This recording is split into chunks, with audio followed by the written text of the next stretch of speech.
When I realized how much my emotional state affects my nervous system, I started making my peace my priority. Let's talk about it. First of all, nervous system regulation is one of those terms that's fairly new floating around in our generation thanks to platforms like TikTok and social media. And I'm very grateful for it because it taught me a great deal about just how much control we have over our emotional state and why it's so important to have control over your emotional state. If you think about it, your nervous system is what governs your entire body, your entire existence. There are nerve endings that run through every single organ in your body. Now, what we didn't know was that our thoughts and our emotions influence our nervous system. You can think your way into a panic attack. You can think your way into depression. You can emote your way into negative spirals in terms of your thinking. So thoughts and emotions influence each other, and there's like this loop that happens, and you don't realize it, but whatever that loop is for you is your program.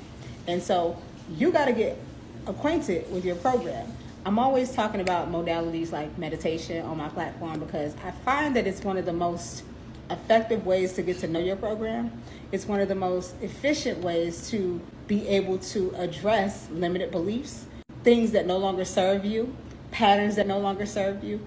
And the only way to uproot those things is to get to know yourself, because you can't heal what you never reveal, right? So with that being said, I started recognizing my own patterns.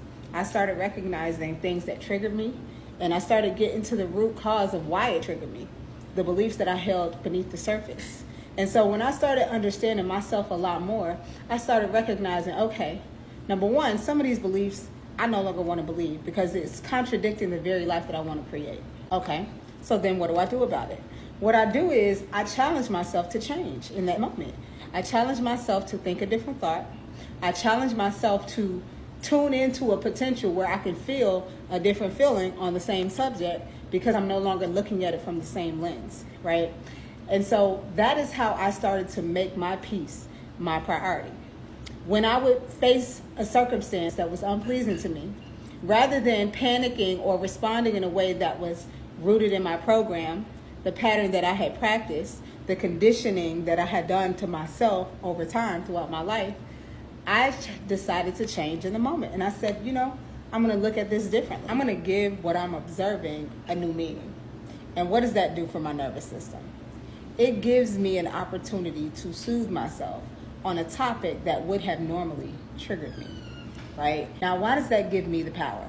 It gives me the power because now I'm no longer allowing external circumstances or people to dictate my emotional state, which means that my nervous system continues to be regulated, which means that my nervous system can remain in homeostasis. What is homeostasis? It's when everything in the body is in harmony. It is in coherence. It is in alignment. And when I can be in alignment emotionally, then everything in my body can function properly.